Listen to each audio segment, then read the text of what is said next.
Hey everyone, and today's video is going to be involving all these pockets.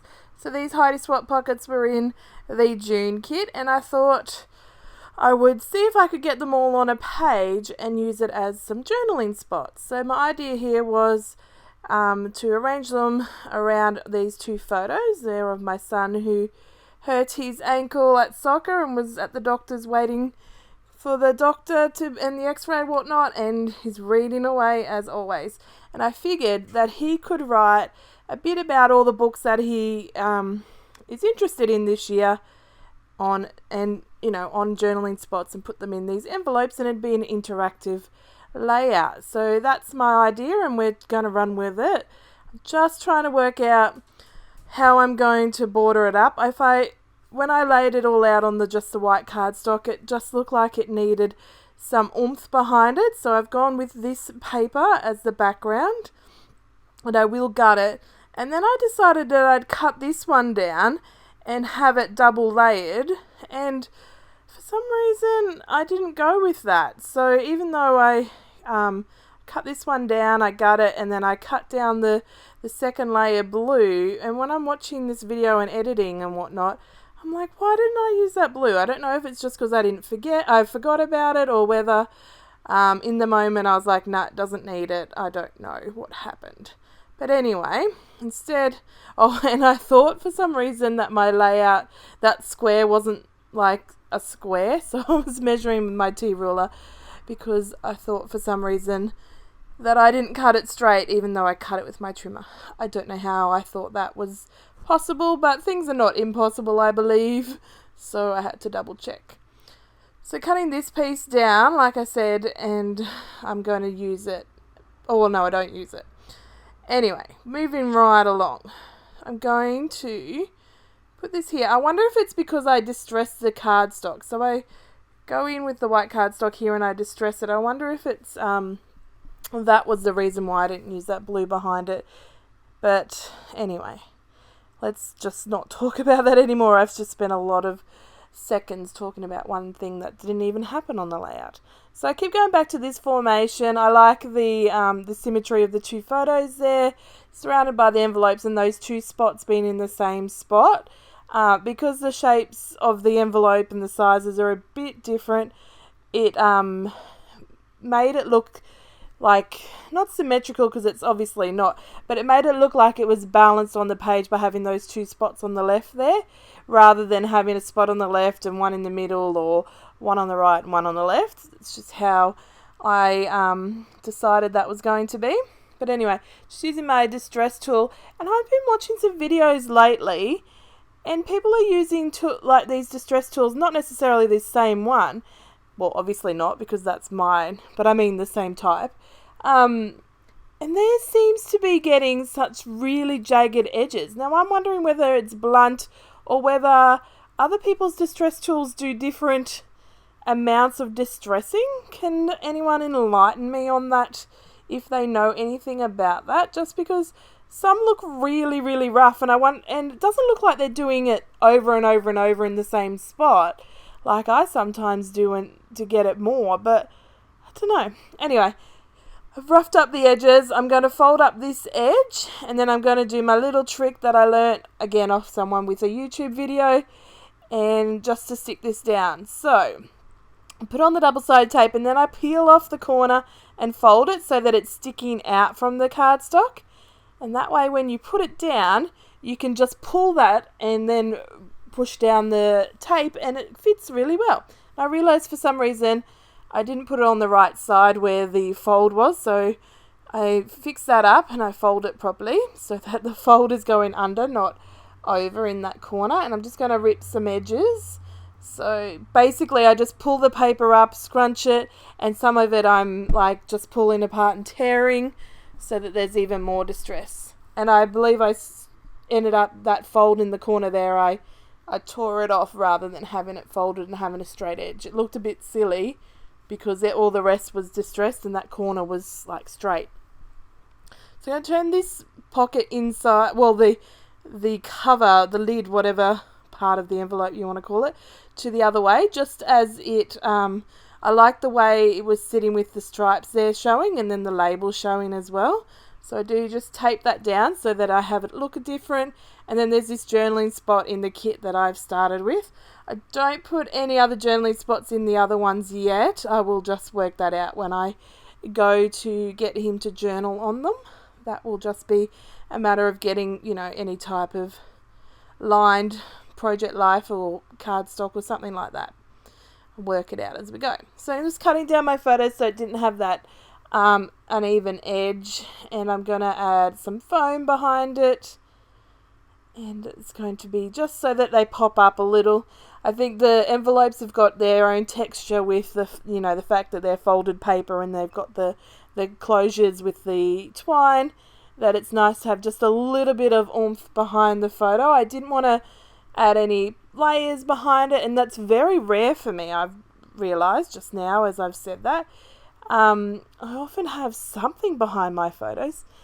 Anyway, I add something to the top of them to make up for that. So I'm just going through the embellishments here. I've stuck down all the envelopes and all the photos. And I'm just going through and just placing them around, because I'm going to have a cluster like in every spot I can possibly have on this layout. I've gone through and just pulled out some of the bigger pieces, and then I go work on the smaller pieces. So I find when you're doing these kind of things, to work with the bigger pieces first and then add the smaller pieces and work out what's going to work. Now, something else that's rare for me is using an ampersand as an embellishment. I don't understand the fact, like, you read it, it's a word as such, it's a symbol and a punctuation or whatever you want to call it. I'm sure there's a special word for it. So I put it there and I layer it up so that it's not as identifiable. So then I don't feel like I'm reading it as I go across the page. I just find those ampersands, if you add them in a cluster and it's highly visible, I end up reading them. I always read my scrapbooking layouts and Project Life left to right. Something, old school ingrained in me. And then I will, it's obviously going to live with me till I die.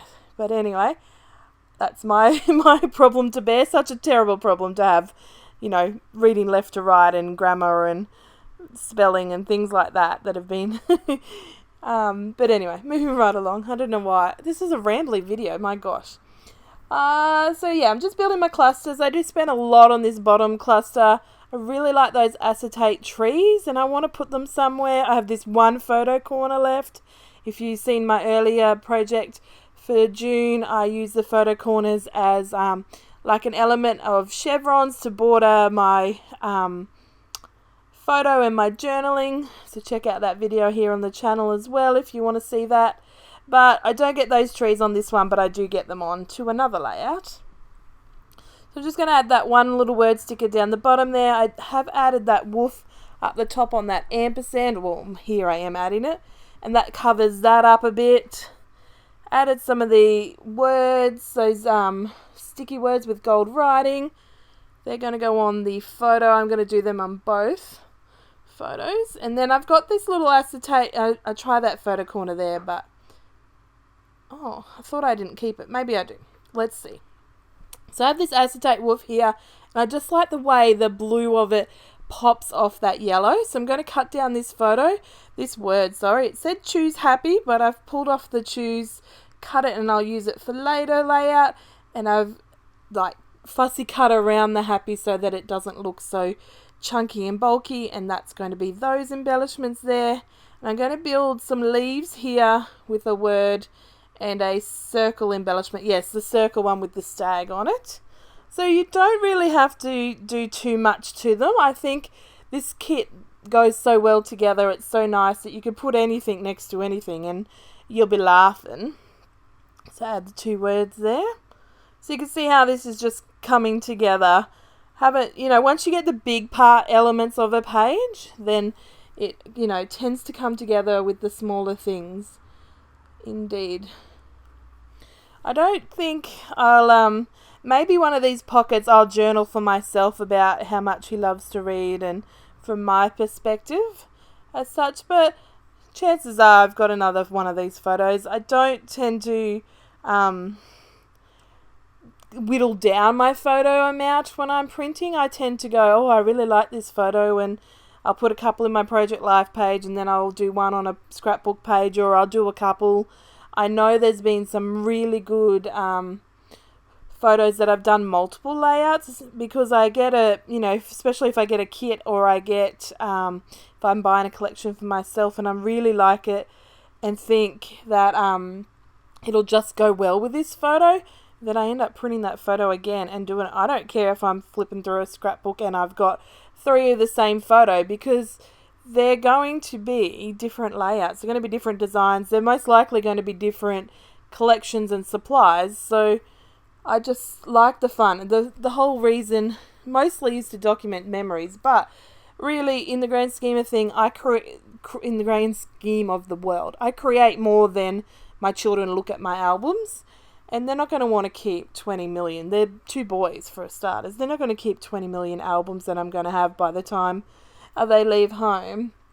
But I do like that they look at it when they want to, or if they're looking something up, they'll have a look at it. But mostly I do it just for creativity and for my downtime, and to express my creativity in a way that I like. I've always done something crafty and whatnot. Anyway, back to the layout. I was going to put some journaling there, but it just wasn't going to, I was worried it was going to look a bit like I'm not very good at drawing straight lines, even with a ruler, and writing neatly in so that it was to follow this grid layout kind of style. So I backed off on that, and instead I'm going to put these 2 labels here. It just needed something simple, just like the simple title up the top on the other blank square. It's so crazy that I overthought it for so long. Anyway, here's the end of the layout. I hope you enjoyed today's video. I'm just scrunching up the corners and the edges a bit more, because they fell down flat as I was going and just needed a bit more oomph. Anyway, I will catch you next video. Bye, guys.